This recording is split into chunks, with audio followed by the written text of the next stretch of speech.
She has a pretty interesting story. She was both cursed and blessed by prison realignment. And prison realignment, if you remember, it kicked in 2011, October 1st, 2011. And what happened is the Supreme Court told Governor Brown in a ruling that you need to reduce your prison population. And so Governor Brown and his team came up with a plan by relieving their population by people who were convicted of non-violent, non-serious, non-sex crimes served their sentence in the county jail. And after realignment hit, we are now housing people for 12, 15 years in our county jail system.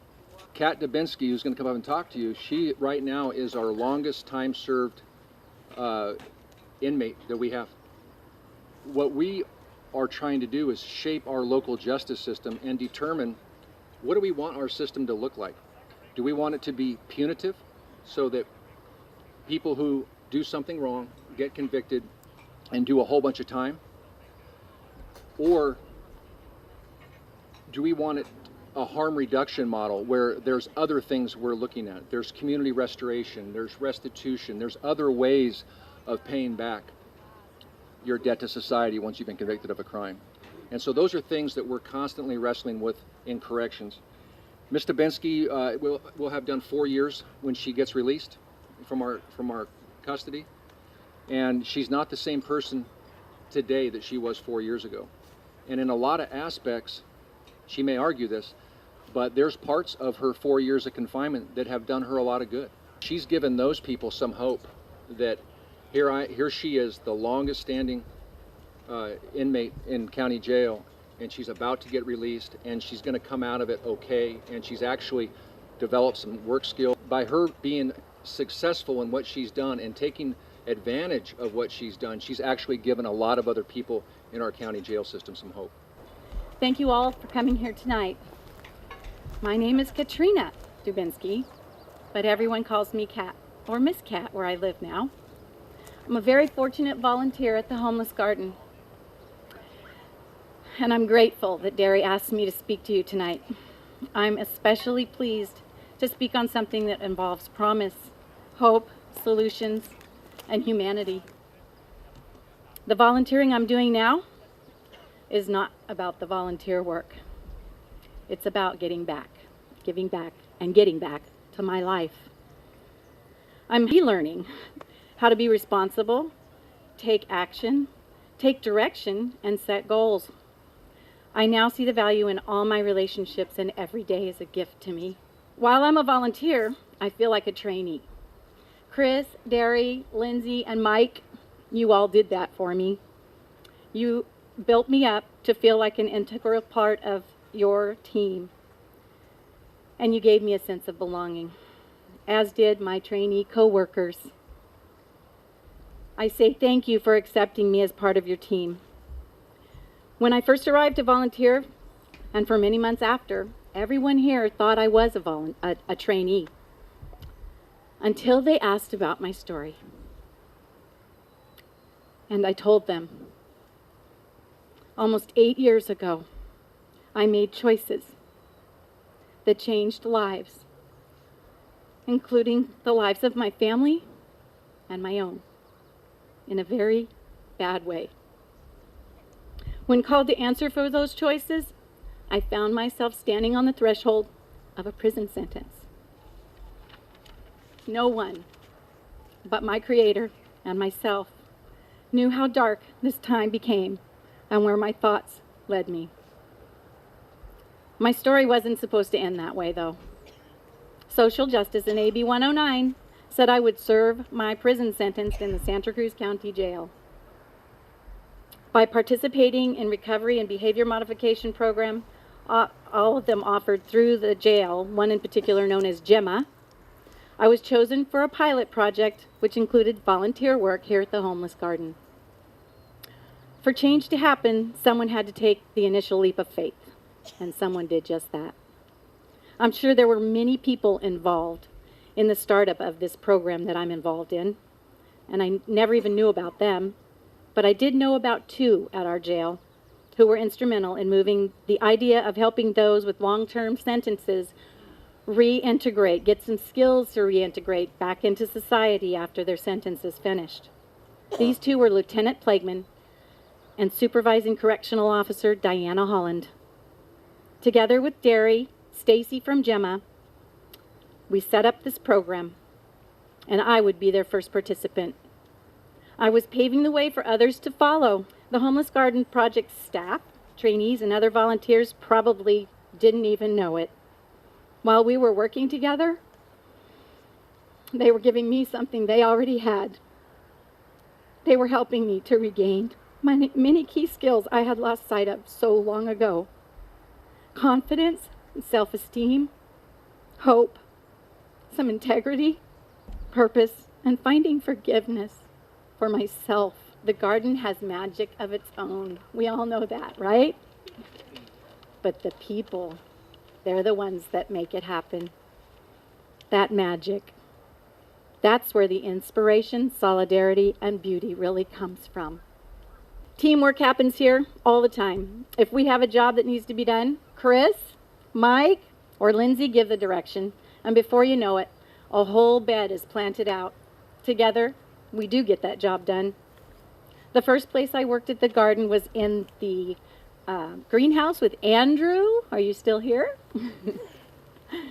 He taught me so much about seeds. Look around you. All of this beauty came from tiny little seeds, so many of them. Helping with the harvest of food and flowers for the community-supported agriculture shares, I saw the results of our work. We were feeding people in many different ways. I learned about irrigation, clearing a bed for planting. I can recognize and name many of the flowers. Love in a Mist and dahlias are 2 of my favorite. All trainees here are connected to social workers. I too was linked with a social worker. They show us how to get our needs met, sign up for school, find housing, and receive medical care and many other services. They help us to help ourselves. My check-in every week with my social worker became an opportunity for me to be vulnerable and let others support me, something I haven't been able to do in quite a while. The social workers came to be our friends, and they helped us achieve our goals by teaching us to advocate for ourselves. Thank you to all of the social workers for the ample amounts of compassion you have given to all of us. Our circle meeting held weekly is a place to share about our lives, the good, the bad, and the extraordinary, without judgment. Society at times stereotypes others, and in doing so, we're judging and diminishing their value. Think for a minute what springs to your mind when you hear the words homeless, inmate, law, police, and felon. During these circle meetings, I see clarity and confidence rise and draw our group closer together because we value each other. As I have told everyone in our circle, I receive so much more here than I could give. The Homeless Garden Project offers classes every week on a variety of topics: farming, conflict resolution, and job skills, just to name a few, every week. We went to Shoreline, Goodwill's Career Center. We went online, checked out jobs, made our resumes. I'm going to need a job when my freedom is restored. And I'm ready for my first interview with my resume and my self-confidence. I've been thinking about what job I will seek. We're all born with native gifts. Those gifts, when we give them freely, can serve others as well as ourselves. I was inspired when Angie asked me to train in candle dipping with Raven. Raven, where are you? Raven, you are a fun and energetic teacher. The beeswax candles you so painstakingly make are beautiful. Oh, and they're for sale in the store too, by the way. Angie provided me yet another opportunity. Where is Angie? Angie's a store manager. But wait, she's more. Just like the commercial. Angie does a lot of everything. And she's kind of taken me under her wing and given me some new skills. She allowed me to participate in production of products like the lavender shortbread mixes, the herb biscuits, and the rosemary chocolate brownies. Those two they're even in the farm stand for sale. Baking is my passion. Enjoying fresh baked sweets makes people happy. I take pleasure in happiness. On many occasions, I've baked for my housemates at the Blaine Street Women's Facility where I now live. They always tell me, "Oh, Miss Cat, everything you make is so good. You should sell your treats to people. They will love them." Angie, she's going to help me. She's showing me how to put together a plan for a social enterprise of my own. That won't just be about the product. With Angie's guidance in writing a business plan and costing out my baking mixes, I'm doing the footwork necessary to start baking and selling the products at farmers markets. My mission statement has been written. Putting my life's experiences to work for the good of others, I have found a higher purpose. Helping people to help themselves by giving them jobs. Who knows where that could lead us all? Jails to jobs. What a beautiful concept. I have witnessed the success of many men and women who have graduated here. It's a year-long program. Many graduated with jobs and with housing, and they haven't come back. I have abundant amounts of gratitude for being able to do my time at the Blaine Street Women's Facility, which afforded me the opportunity to work at the Homeless Garden Project. Those dark thoughts I had diminished with each passing day. I have felt supported by many at the jail and at the garden. It is my personal opinion, and I have to say this county was blessed the day that Jim Hart became Sheriff Jim Hart. He and all of those who work under him, whose supervision I've been with for quite a while now, they're not as portrayed in the movies. I've never met a single one that's like any of those people. They're good people who care and are constantly seeking ways to help those of us who have a hard time getting up off of our knees. Thank you, Sheriff Hart, for your support of me, Blaine Street, this garden, the program that brought me to the garden, all that you do for us, the countless other ways that you give to this community. The common ground has already been discovered. Perhaps the Sheriff's Department and the Homeless Garden Project will be able to cultivate a relationship that could serve to further promote productive lives and put what grows out here to the ultimate use, serving the needs of our community. Stephen, my Stephen, the love of my life. He always says, together, we'll get through anything.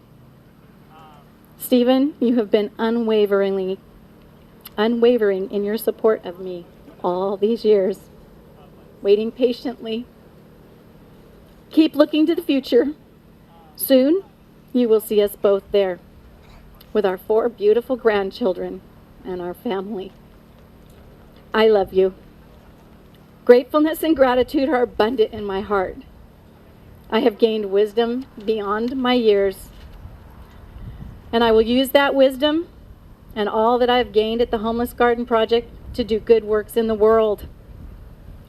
To everyone here, it is important that you know how vital your support is to the Homeless Garden Project and how much all of us here appreciate everything you do.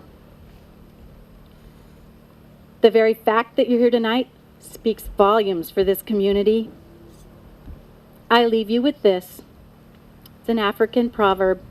If you want to go fast, go alone. If you want to go far, go together.